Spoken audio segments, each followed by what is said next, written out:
Astaghfirullah. Assalamualaikum warahmatullahi wabarakatuh.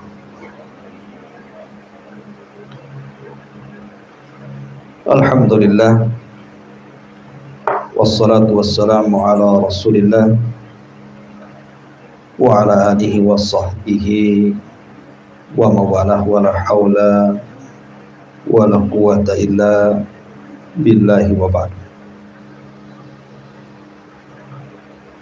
Baik, kita lanjutkan kajian kita, masih membahas kitab Tauhid, dan kita masih membahas bab ke-29, bab ma ja'a fi tanjim,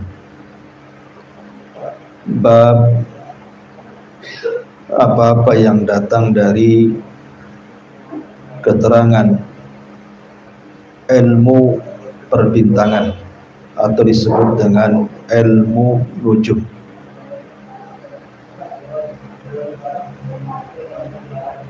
Ma'asyiral muslimat yang dimuliakan Allah Subhanahu wa taala.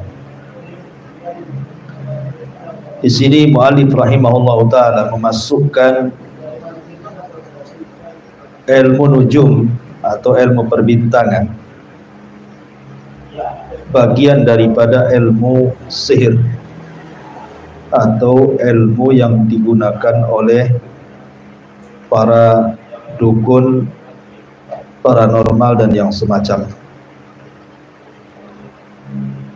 Tapi tentu tidak semua ilmu perbintangan itu digunakan untuk ilmu dunia perdukunan. Nanti saya jelaskan. Tapi yang dimaksud oleh mu'alif di sini ilmu nujum yang sering dipakai dalam dunia perdukunan, di mana bintang-bintang yang ada di langit itu memiliki pengaruh kepada kejadian-kejadian yang ada di bumi, sehingga kemudian dijadikan alat para peramal, dukun-dukun, untuk menebak banyak hal, seperti umpamanya tentang keserasian jodoh, memulai pekerjaan, untung ruginya, kemudian mengenali tipe-tipe dan jenis-jenis wanita, kemudian juga mengenali tabiat-tabiat dan karakter-karakter manusia. Terkadang juga digunakan untuk takwil mimpi, terkadang digunakan untuk memilih hari, memilih bulan dan tahun, mana yang baik dan mana yang buruk, dan lain-lain. Dan ini juga ada rujukannya, seperti ada namanya kitab Tajul Muluk atau kitab Abil Ma'syar Al-Falakil Kabir dan yang lainnya. Itu diajarkan ilmu-ilmu seperti ini. Ma'asyiral muslimat yang dimuliakan Allah Subhanahu wa taala, mungkin sebagian ibu pernah terbaca dulu ya, waktu masih ibu kecil-kecil dulu kan. Sekarang kan udah tua. Biasanya di majalah-majalah atau di koran-koran itu kan, kalau zaman bahula itu biasanya dicantumkan tuh tentang zodiak perbintangan yang 12 itu ya.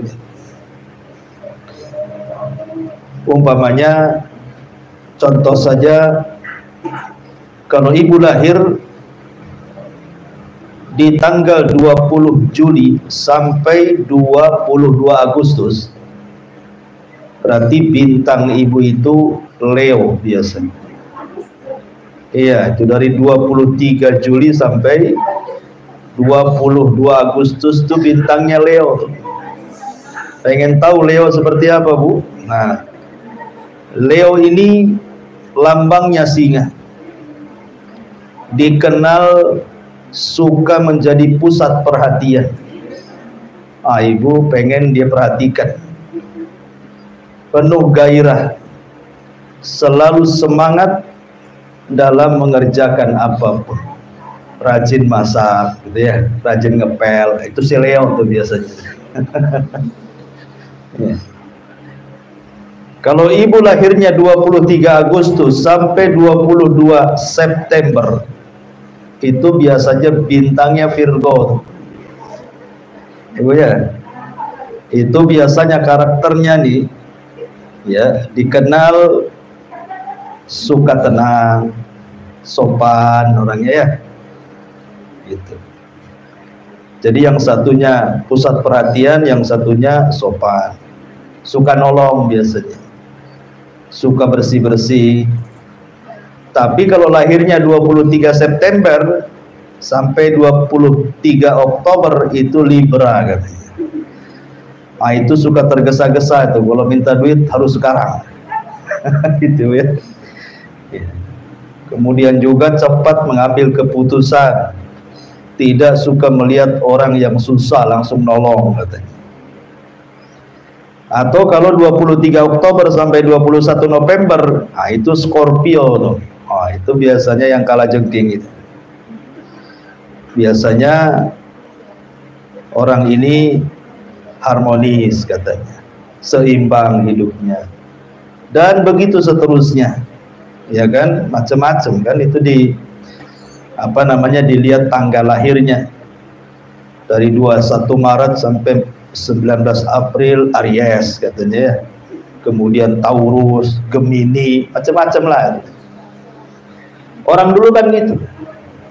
Sehingga orang dulu itu kalau pacaran itu tanya dulu, kamu bintang apa katanya. Kalau saya bintang anu, kita tidak cocok gitu ya. Belum dicoba dan dicocok.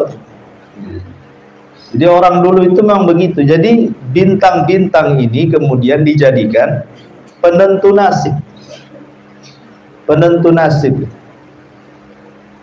Terkadang gara-gara bintang itu kemudian disalahkan suami kan. Karena suaminya tukang marah-marah. Tanya sama kawannya, suami saya itu lahir tanggal sekian. Oh, itu bintang ini. Oh, patutlah bintang itu katanya. Jadi gak cocok kamu sama dia itu. Akhirnya cerai pula gara-gara bintang. Jadi ramalan-ramalan yang seperti ini yang dimaksud oleh muallif, pengarang kitab tauhid ini, ya, tentang ilmu nujum yang termasuk pada dunia kesyirikan dan dunia dukun. Baik, kita akan bahas sedikit. Bicara tentang perbintangan. Ilmu perbintangan itu ada dua jenis. Ada yang disebut dengan ilmu ta'sir, ada yang disebut dengan ilmu tasyir. Ada taksir, ada tasyir. Itu dibedakan ya. Apa sih taksir dan apa itu tasyir? Taksir itu artinya membawa pengaruh. Jadi ada sebagian orang yang kemudian sangat meyakini dengan gerakan-gerakan bintang, baik bertemunya bintang dengan bintang yang lain, baik terpisahnya bintang satu dengan yang lain, baik gugusannya atau munculnya atau tenggelamnya atau terjadi gerhananya, gerhana total, gerhana tidak total, atau apa namanya yang warnanya merah itu dan begitu seterusnya yang sekian tahun sekali muncul gitu ya, dan begitu seterusnya. Diyakini bahwa itu semua membawa pengaruh kepada al-hawadits al-ardiyah, kepada kejadian-kejadian yang ada di bumi.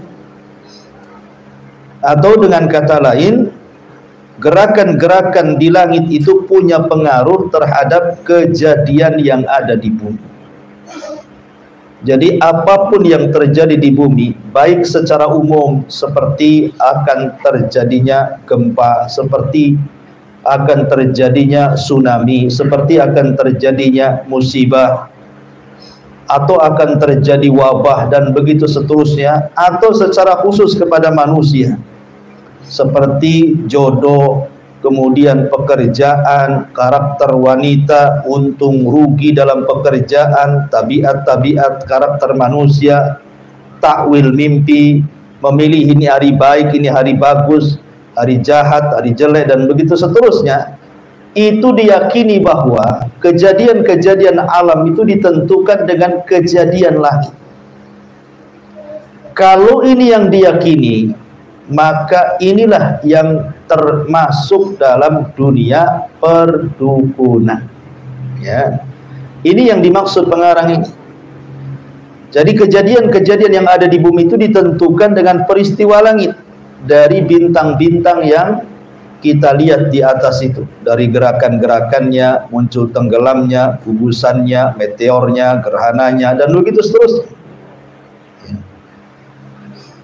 Lah makanya di zaman jahiliyah, di zaman Nabi Shallallahu Alaihi Wasallam, orang-orang jahiliyah itu ibu, mereka menganggap bahwa kalau terjadi gerhana,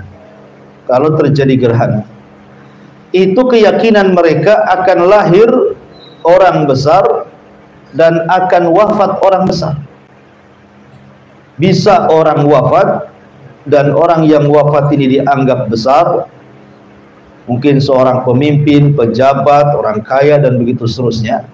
Atau mungkin akan lahir orang yang memiliki kelak kedudukan yang tinggi di tengah masyarakat. Contoh, ketika meninggalnya putra Nabi Shallallahu Alaihi Wasallam Ibrahim, itu bertepatan dengan gerhana matahari total. Jadi kejadian meninggalnya putra Nabi Ibrahim, di hari kematiannya terjadi gerhana total setotal-totalnya, gelaplah bumi yang ada di Madinah itu, sehingga para sahabat ketakutan. Kemudian mereka mengait-ngaitkan kematian Ibrahim dengan kejadian gerhana. Maka Nabi SAW langsung mengumpulkan manusia, as-salatul jami'ah. Maka semua kumpul untuk melaksanakan sholat khusyuk, untuk melaksanakan sholat gerhana. Setelah itu Rasul berkhutbah. Di antara isi khutbahnya adalah, sesungguhnya matahari dan bulan, tidaklah keduanya terjadi gerhana karena kematian seseorang. La li mauti ahadin wala li hayati, bukan karena matinya seseorang atau bukan karena hidupnya seseorang, tetapi gerhana itu didatangkan untuk yukhawwifu ibadah, menakut-nakuti hamba-hambanya. Oleh karena itulah sholatlah kalian, beristighfarlah kalian, berzikirlah kalian, berdoalah kalian, dan begitu seterusnya. Jadi orang-orang jahiliyah itu yakin sekali bahwa peristiwa yang ada di bumi itu karena pengaruh langit. Lah ini yang kemudian dimaksudkan ilmu nujum yang sedang kita pelajari. Ma'asyiral muslimat yang dimuliakan Allah Subhanahu wa taala. Lah ilmu ta'tsir ini yang kemudian digunakan oleh para peramal yang menggunakan zodiak perbintangan dari gugusan bintang yang kemudian kita kenal hari ini, yang tadi saya contohkan di awal. Muncullah bintang ini, bintang ini, bintang ini. Oh, kalau kau bintang ini nasibmu begini, kalau kau bintang seperti ini kau makan paling hidupmu 10 tahun lagi, gitu ya. Jadi bisa menentukan nasib itu. Makanya Al-Imam Al-Qurtubi rahimahullahu ta'ala memberikan satu bantahan tentang ilmu nujum yang diarahkan kepada dunia perdukunan. bahwa ini khayali, ini hayalan, Bu. Orang yang meramal dengan dunia perbintangan atau dengan ramalan apapun, itu pertama nih kesalahannya, iddi'a'u ilmil ghaib. Dia sok tahu perkara gaib. Soal urusan mati, soal urusan rizki gitu ya, soal urusan bahagia, celaka dan begitu seterusnya, itu urusan Allah, bukan urusan para dukun ya. Kemudian yang kedua, menjadikan bintang itu musakhir, bukan musakhar, yang menentukan kejadian-kejadian di bumi. Ini sama dengan menjadikan sesembahan selain daripada Allah, disejajarkan bintang dengan Allah. Nah, ini kan kesyirikan namanya ya. Coba perhatikan kata Imam Qurtubi, kalau ada kapal di tengah lautan, Bu, itu penumpangnya, anggaplah kalau di negeri kita ada kapal pelni gitu ya, yang penumpangnya bukan ratusan ribuan itu kan, kapal pelni. Seandainya kapal ini tenggelam, kecelakaan di tengah lautan, kan sering kita dengar di barat gitu ya, ada kapal tenggelam bawa turis, mati semua, Bu. Satu kapal itu yang jumlahnya ratusan bahkan ribuan itu mati semua. Pertanyaannya, loh, kok nasibnya sama mati semua, Bu? Harusnya kalau seandainya yang satu bintang ini, oh ini bahagia, yang satu bintang ini celaka, yang satu bintang ini, oh ini akan begini-begini. Kan kalau kita melihat, orang satu kapal kan beda-beda tuh tanggal lahirnya tuh. Ada yang kecil, ada yang anak-anak, ada yang laki-laki, ada yang perempuan, ada yang tua, tanggal lahirnya berbeda-beda, mati juga gitu ya. Berarti tidak laku tuh ramalan bintang itu. Atau umpamanya pesawat jatuh, mati semua, padahal bintangnya beda-beda gitu ya. Atau umpamanya orang lahiran kembar, itu kan dari rahim yang sama, kemudian waktunya sama, harinya sama, bapaknya sama, ibunya sama, sudah gede, yang satu jadi pengusaha, yang satu juga jadi pemulung. Kan tidak bisa kita ramalkan main bintang-bintang tuh ya. Jadi tidak perlulah kayak gitu. Yang mujarab itu cuma satu, Bu, apa, Bu? Puyer bintang 7 tuh. Kalau ibu sakit kepala tuh, langsung diminum hilang tuh sakit kepala. Itu betul loh. Jadi ramalan-ramalan kayak gini ini namanya menerka-nerka sesuatu yang gaib. Dari sini kata para ulama, orang yang membaca kepengen tahu nasibnya, kepengen tahu jodohnya, kepengen tahu kira-kira orang yang mau saya nikahi ini seperti apa karakternya, pemarahkah, pesabarkah, penyantunkah, nanti kalau saya sudah menikah bagaimana ekonominya, bagaimana kehidupannya. Kemudian mulai melihat bintang yang saya tadi sebutkan, bintang apa saya dan bintang apa dia, itu hukumnya sama dengan orang datang ke dukun. Sholatnya 40 hari 40 malam ditolak. Dia kan nggak datang ke dukun, dia cuman baca koran, baca majalah, pengen tahu saja nasib dia kayak apa, pengen tahu bintangnya apa. Oh dia lahir tanggal sekian, oh bintangnya si Leo, oh berarti saya ini begini-begini. Ini calon saya ini, saya tanya kapan bang lahirnya, oh tanggal sekian, tahun sekian. Ditengok, oh bintang kamu gambar kambing nih, berarti nggak cocok gitu ya. Itu baru baca saja sholatnya 40 hari 40 malam ditolak tuh. Bagaimana kalau sampai diyakini, sudah baca yakin pula, oh betul ya saya ini pemarah ya, patutlah saya ini bintang ini kan gitu ya. Nah, itu sudah kufur dengan Al-Quran, kufur dengan ayat-ayat Al-Quran. Faqad kafara bima unzila ala Muhammadin sallallahu alaihi wasallam, maka dia telah kufur dengan syariat Muhammad sallallahu alaihi wasallam. Ulama membagi tentang hukum ilmu perbintangan yang sifatnya ilmu ta'thir ini. Orang yang bergelut dalam ilmu ta'thir dalam dunia zodiak perbintangan ini bisa terjerumus kepada dua syirik. Pertama syirkul akbar, dan yang kedua syirkul asghar, tergantung keyakinannya. Kalau dia meyakini bintang-bintang atau benda-benda langit itu memiliki kehendak, ya, di luar dari kehendak Allah, sehingga mempengaruhi kejadian-kejadian dan peristiwa-peristiwa bumi, maka orang yang meyakini seperti ini kafir tanpa ada perselisihan ulama.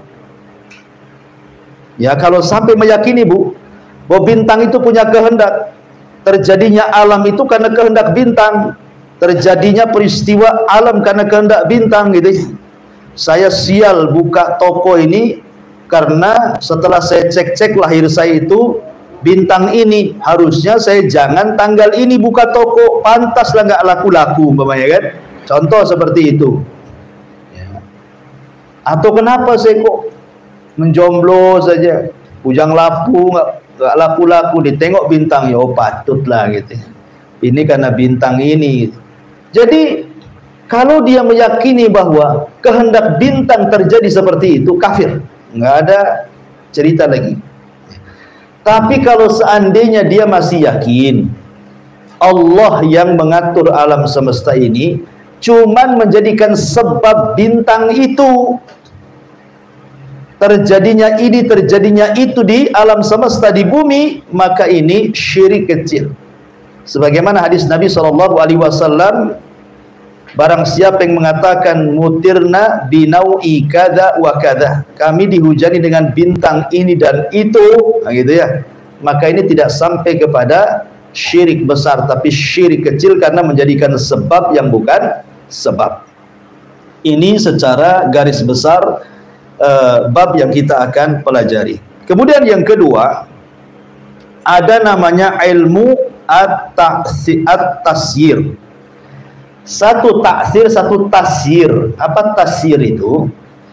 Tasyir itu jadi bintang-bintang yang ada di langit, baik bicara tentang letak, lokasi bintang-bintang, ya, atau peredaran bintang-bintang, atau pergi dan bergabungnya bintang-bintang pada porosnya dan begitu seterusnya, ya.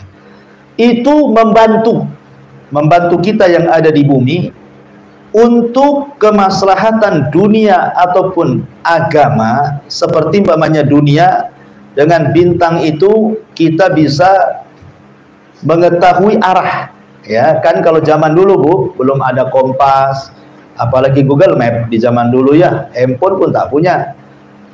Jadi biasanya kalau orang safar, ya, kalau di malam hari untuk menentukan arah lihat bintang, tapi kalau di siang hari biasanya melihat gunung, ya kan Bu, kalau orang dulu kan, kalau orang dulu lihat gunung kalau di siang hari, kemana nih arahnya, mana selatan, timur, barat, utara, selatan, gitu ya.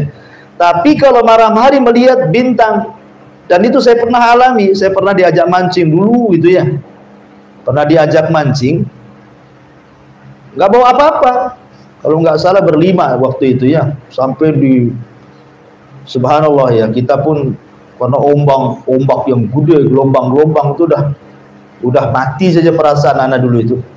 Tetapi saya heran ini, yang bawa anak itu ketika nelayan, padahal itu namanya pulau yang kita tinggalkan itu sudah nggak nampak. Tapi subhanallah, dia bisa pulang tepat pada belakang rumah dia. Jadi saya tanya, kok kamu tahu alamatnya di sini? Kan beda laut dengan jalan. Kalau jalan kan enak, ada tulisannya ke Barelang, ke Jodoh, ke Nagoya, tengok kan tanda panahnya. Di laut mana ada pancang tanda panah, kan itu ya. Tapi kok bisa sampai di belakang rumah? Rupanya dia lihat bintang. Oh, itu tuh bintang itu yang menunjukkan rumah saya itu di bawah bintang itu, katanya.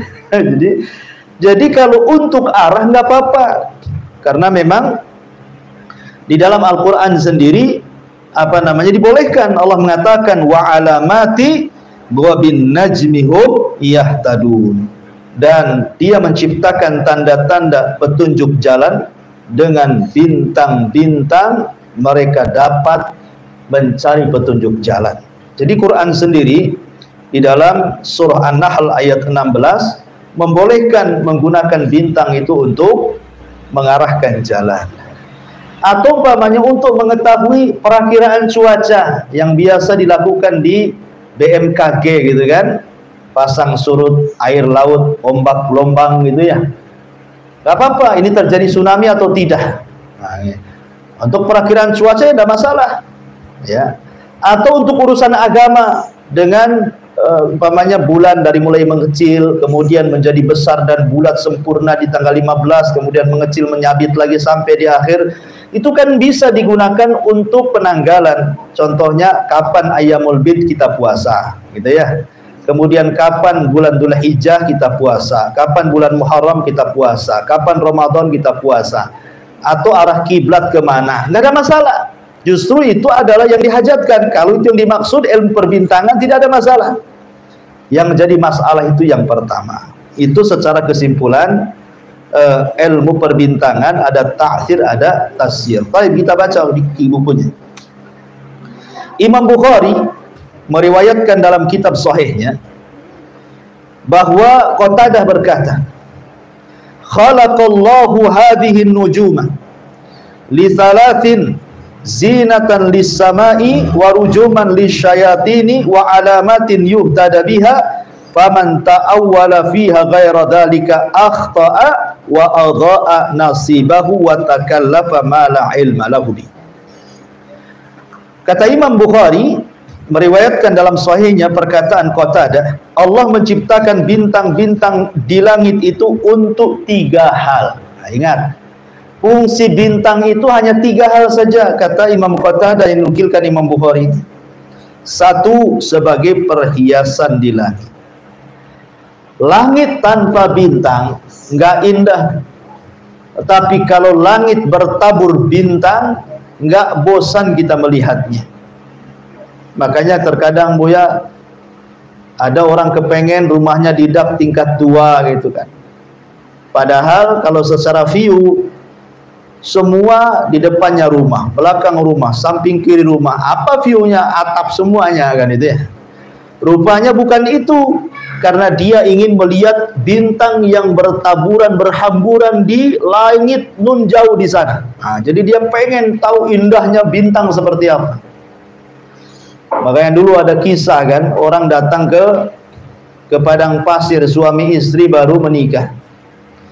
Kemudian dia melihat bintang yang bertabur di langit. Di tengah-tengahnya ada bulan purnama. Kemudian dia memuji istrinya dan mengatakan, illam takun kal khamari fa anti talik. Saking indahnya melihat langit, melihat bulan, tak sadar dia ngomong kepada istrinya, hei istriku, kalau wajahmu tidak seperti bulan purnama di atas, besok ku keceraikan gitu. Maka engkau telah ku keceraikan. Ketika dia habis ngomong itu kaget dia, kenapa sih ngomong begini ya? Itu saking tertegun dengan indahnya langit, ngomong tidak sadar sama istrinya. Ya, namanya orang pengantin baru kan Bu ya, yang ngoceh aja biasanya kan. Kalau sudah seibu-ibu udah malas ngomong sama suami itu.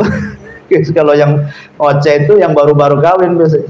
Jadi salah ngomong dia mengatakan illam takun kal qamari fa anti talik. Kalau wajahmu tidak seperti bulan, jatuhlah talak kepadamu. Nangis istrinya digituin kan. Karena kalimat talak itu jangan dibuat main-main. Ya, bisa saja main-mainnya jadi sungguh-sungguh dan sungguh-sungguhnya makin sungguh-sungguh. Itulah kalimat talak. Rupanya dikumpulkan, bertanya kepada para ulama, jawaban madhab Hanafi mengatakan tidak jatuh talak. Kenapa? Karena wajah istrimu jauh lebih indah dibandingkan bulan. Ya, jadi cobalah ibu tanya suami itu, ya bang, coba tengok bulan purnama. Sekali-kali tengok wajah saya. Cantik mana bang?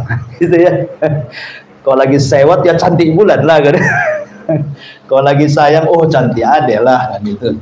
Jadi terkadang Allah jadikan bintang itu untuk penghias langit. Yang kedua kata Imam Qatadah, ya, faman ta'awwala fiha ghaira dzalik wa ala wa rujuman lisyayatin. Yang kedua, gugusan-gugusan bintang, meteor-meteor yang jatuh, yang nampak itu, anak-anak bintang yang jatuh itu dalam rangka rujuman li syayatin, menembak syaitan, membidik syaitan, melempar syaitan yang berusaha naik ke langit mencuri dengar perkataan malaikat di langit pertama.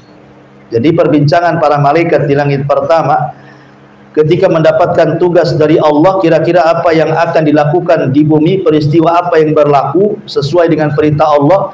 Nih jin-jin ini berusaha dengar nih yang naik ke langit itu. Lah, maka Allah Subhanahu wa taala memfungsikan bintang untuk menembak mereka. Jangan sampai mereka mencuri dengar. Terkadang mereka sebelum mencuri berita terkena tembakan. Terkadang setelah mencuri dan berhasil mencuri kalimat apa yang diobrolkan para malaikat, tiba-tiba mereka terkena tembakan, dan begitu seterusnya. Jadi ini fungsi yang ketiga. Yang kedua, fungsi yang ketiga, wa alamatin yuhtada biha, dan alamat untuk perjalanan, arah kemana pulang, arah kemana pergi, gitu ya. Kata Imam Qatadah, faman ta'awwala fiha ghaira dzalik, maka barang siapa yang telah ta'awwala fiha ghaira dzalik, dia mentakwilkan pada persoalan bintang selain daripada yang tiga itu, maka dia telah salah, faqad akhta wa adha'a nasibahu, dan dia telah menyia-nyiakan nasibnya, wa takallafa ma la ilma lahu, dan dia telah membebani pikirannya sesuatu yang dia tidak tahu ilmunya. Jadi orang-orang yang menekuni dunia munajim, dunia perbintangan itu sebenarnya mereka itu sedang berdusta. Mereka sedang berdusta. Mereka meramal nasib, sedang berdusta. Mereka meramal bahagia dan celakanya, sebenarnya mereka sedang berdusta. Mereka meramal sebuah musibah yang akan terjadi masa depan, itu sedang berdusta, nggak ada benarnya. Ya, saya contohkan. Di zaman Imam Ahmad ada seorang khalifah namanya Mu'tasim. Khalifah namanya Mu'tasim. Dialah yang menyiksa Imam Ahmad dalam penjara. Tiba-tiba ada satu negara namanya Amuriyah, semua non muslim, orang-orang kafir dalamnya, melecehkan seorang wanita. Kemudian wanita ini berteriak, "Wa Mu'tasimat, wahai Khalifah Mu'tasim, tolonglah aku dilecehkan kehormatanku di sini." Orang-orang Amuriyah mentertawakan wanita itu. Ngapain kau teriak-teriak Mu'tasim? Mu'tasim jauh di Baghdad sana, katanya. Tiba-tiba jeritan seorang wanita yang dilecehkan kehormatannya terdengar oleh seorang laki-laki muslim. Berangkatlah dia memberitahu Khalifah Mu'tasim yang ada di Baghdad. Ketika itu marah Khalifah Mu'tasim, langsung menggerakkan pasukan, dan dia pun mengeluarkan Imam Ahmad dari penjara untuk menyatukan kalimat. Ya. Akhirnya kemudian pasukan bergerak, tiba-tiba datanglah seorang munajim, seorang ahli perbintangan, dukun, paranormal, tukang ramal, mengatakan kepada Khalifah Mu'tasim, dalam pandanganku sebaiknya jangan menyerang hari ini, jangan menyerang bulan ini, seranglah nanti hari anu tanggal sekian, bulan anu tahun sekian, untuk menggagalkan penyerbuan gitu. Tapi Khalifah Mu'tasim tidak yakin, tetap saja dia jalan. Ya. Ternyata menang dia, kalah Amuriyah itu, jatuh ke tangan kaum muslimin yang para khulafa, pemimpin-pemimpin terdahulu daripada Khalifah Mu'tasim tidak bisa merebut Amuriyah dari orang-orang kafir. Menang, coba bayangkan. Padahal diramalkan kalau tetap berangkat tidak menang kan? Rupanya menang. Berarti kan pendusta. Peramal itu pendusta. Kalaupun benar kebetulan atau istidraj saja itu. Ya, 99% dusta ramalannya. Baik. Kemudian Qatadah mengatakan di sini, Qatadah menyatakan bahwa mempelajari letak-letak peredaran bulan hukumnya makruh. Ibnu Uyainah tidak memperbolehkan hal ini sama sekali. Al-Harb meriwayatkan pernyataan di atas dari mereka berdua, akan tetapi Imam Ahmad dan Ishaq membolehkan mempelajari letak-letak peredaran bulan. Maksudnya ketika ulama membolehkan itu bukan ilmu taksir, tetapi ilmu tasyir. Ya. Jadi ilmu taksir dengan tasir beda. Yang dimaksud Imam Ahmad membolehkan maksudnya ilmu tasyir, karena itu sangat bermanfaat. Kalau ilmu taksir tidak bermanfaat, itu dunia dukun. Ya. Kemudian yang terakhir dalilnya kata mu'allif Abu Musa al-Ash'ari radhiyallahu an mengatakan, Nabi bersabda, salasatun la yadkhulunal jannah, mudminul khamri wa qati'ur rahimi wa musaddiqun bisihri. 3 kelompok yang tidak akan masuk surga adalah pecandu khamar, pemutus hubungan kekerabatan, dan orang yang percaya dengan sihir. Ya, termasuk juga ilmu nujum. Jadi ilmu nujum itu adalah ilmu sihir kalau diyakini sebagai ilmu taksir, bahwa bintang itu membawa pengaruh. Ya kan? Kita kan lihat Bu, dulu ada dukun dari mana itu yang sudah tua gitu ya, suka ngeramal-ramal musibah itu, menggunakan ilmu perbintangan. Ya. Termasuk juga pawang-pawang hujan itu Bu.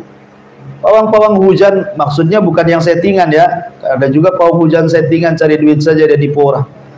Tapi pawang-pawang hujan yang sungguhan gitu ya, yang menggunakan istikhdamus syayatin, menggunakan jasa-jasa setan dan jin, itu biasanya juga melihat dengan meramal dengan dunia munajim, dengan bintang-bintang begini begitu begono gitu ya.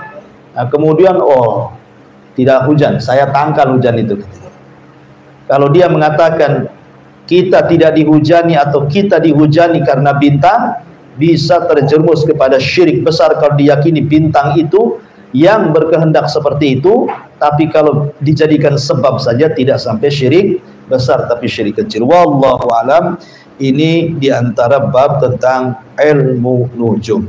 Silakan Bu, kalau ada yang mau bertanya.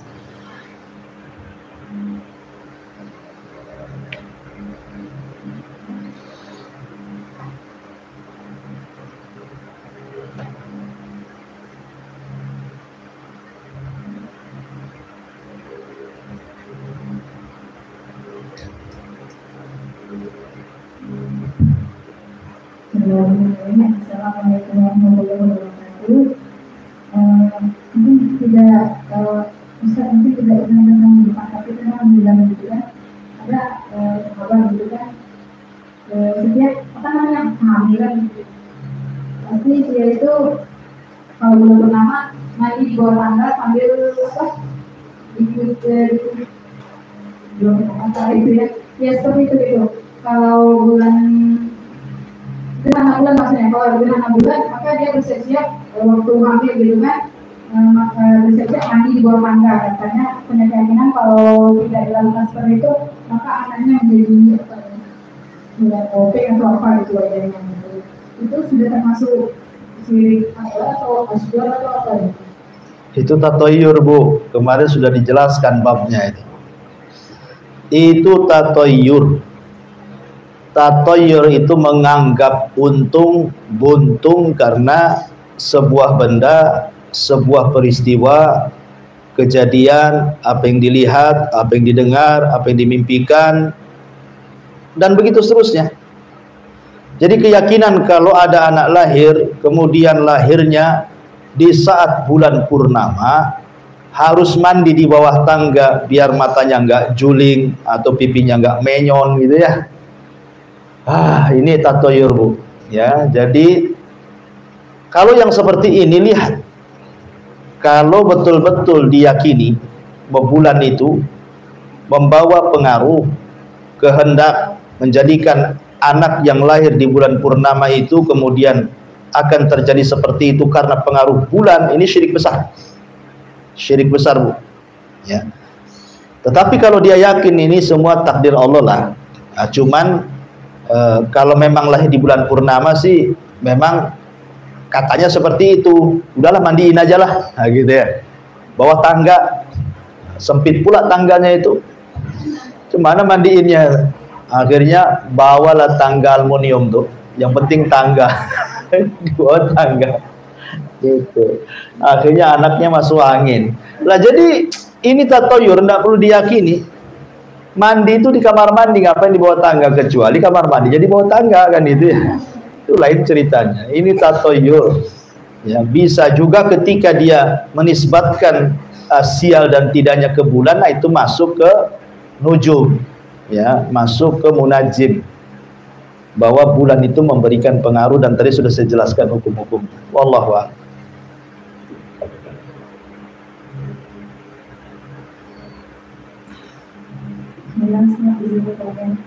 Entah kalau misalnya kan kita sering dengar ya orang-orang lihat bintang jatuh gitu. Apakah ketika itu melihat itu, apakah itu bintang itu menyebabkan sesuatu itu? Gimana? Kan sering kita dengar bahwa ada orang melihat bintang jatuh gitu, karena sering jatuh itu menyebabkan ya. Itu tuh kalau misalnya bisa dengar, apakah itu bintang itu sudah mirip setan gitu? Oh, bintang jatuh maksudnya pelempar setan? Iya, bisa. Yang ditanyakan? Ya, apakah itu bisa terlihat sama kita gitu? Setannya? Bintang jatuh gitu. Meteor kan kadang kelihatan meteor kan? Iya, apakah itu terlihat kalau misalnya? Kan nampak meteor itu kan? Cuman masalahnya kan gugusan bintang itu. Ya, terkadang kan peristiwanya kan di bawah awan, di atas awan, Bu ya. Karena kan tempat-tempat duduk atau pos-pos jin pencuri dengar itu kan di atas awan. Kadang-kadang kita tidak bisa melihat kan, namanya semua peristiwanya kan di langit sana, di atas awan. Kita saja kalau naik pesawat di atas awan itu bumi aja nggak nampak gitu ya. Padahal banyak kali tembakan-tembakan tuh di atas awan, cuman kita tidak nampak saja. Nah, terkadang ada yang tertampak lah, yang kemudian mungkin jatuh gitu ya, sampai ke bumi. Nah, mungkin ya nampak 1-2 kali. Tapi yang tidak tampak itu banyak, ya. Karena memang hadis Nabi SAW dan juga perkataan jin sendiri di dalam surah jin kafir yang kemudian beriman kepada Rasul menceritakan bagaimana mereka itu ditembak syuhub, ditembak meteor itu, dan sebelum mereka mencuri dengar ketembak mati. Terkadang setelah mencuri dengar ketembak mati dan belum sempat dihabarkan ke jin yang di bawahnya, atau sempat dihabarkan juga kepada jin yang di bawahnya, dan begitu seterusnya. Jadi setiap hari ada. Tetapi di zaman Rasul itu tidak ada.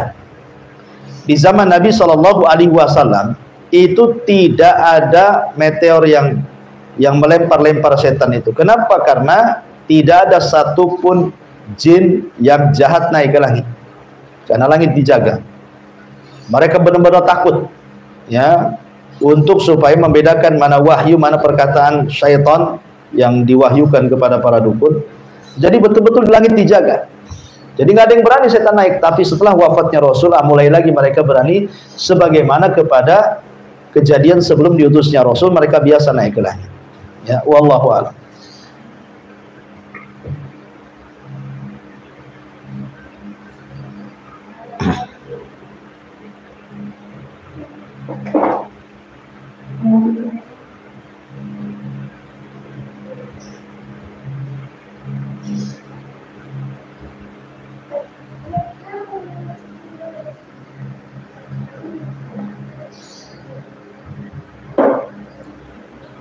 Oke, kalau nggak ada, kita tutup. Kita baca doa kafaratul majlis. Subhanakallahumma bihamdika asyhadu an la ilaha illa anta astaghfiruka wa atubu ilaik. Allahu ta'ala alam. Assalamualaikum warahmatullahi wabarakatuh.